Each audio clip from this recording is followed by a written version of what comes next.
नमस्कार, मी प्रीती. मी मराठी लाईव्हच्या दुपारच्या बातमीपत्रांमध्ये तुम्हा सर्वांचं खूप स्वागत. अफगाणिस्तानमध्ये पाकिस्तानने एअर स्ट्राईक केला त्यानंतर दोन्ही देशातील तणाव वाढला आहे. पाकिस्तानने सोमवारी 18 मार्चला अफगाणिस्तानच्या सीमावर्ती भागात हवाई हल्ले केले. पाकिस्तानच्या या एअर स्ट्राईकचा तालिबानने बदला घेतला आहे. पाकिस्तानला त्यांनी सडेतोड प्रत्युत्तर दिलंय.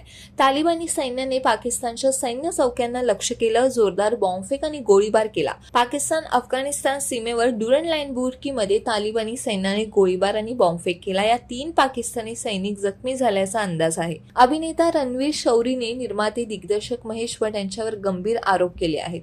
महेश भट यांच्याबद्दल माझ्या मनात खूप आदर होता, मात्र नंतर त्यांना भडकावलं गेलं असं तो म्हणाला. इतकंच नव्हे तर दिवंगत अभिनेता सुशांत सिंग राजपूतचा उल्लेख करत माझ्यासोबतही असंच घडल्याचा आरोप त्याने केला आहे. फिल्म इंडस्ट्रीमधील गटबाजीबद्दल त्याने धक्कादायक खुलासे केले आहेत.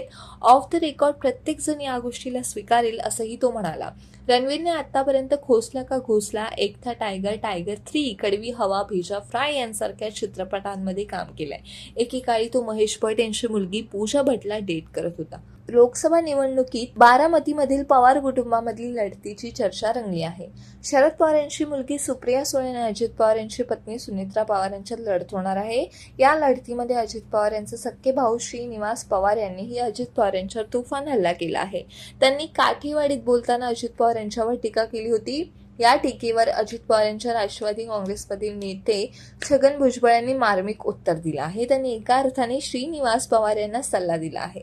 रक्ताची नाती कधी तुटत नाहीत, विरोध करा पण बोलताना भाषेवर नियंत्रण ठेवा असा सल्ला त्यांनी दिला आहे. आधी शिवसेना फोडली तरी त्याचा काही फायदा झाला नाही. उद्या लोकसभा निवडणुकीत शिवसेनेची घौडदौड उद्धव ठाकरे यांच्या नेतृत्वाखाली कायम राहील. आणखी काही शिवसेनेच्या मतांमध्ये फूट पाडून पदरात पाडून घेता येईल का, याची कारस्थानं दिल्लीत सुरू आहेत असं संजय राऊत म्हणाले. MIM पद्धतीचे काही पक्ष महाराष्ट्रात असतील ते बाळासाहेबांनी स्थापन केलेल्या शिवसेनेसंदर्भात महाराष्ट्रावर अन्याय करणाऱ्या मोदी शहांना मदत करू इच्छित असतील तर अशा सर्व नेत्यांची पक्षांची भूमिका महाराष्ट्रद्रोही म्हणून लिहिली जाईल असं संजय राऊत म्हणाले.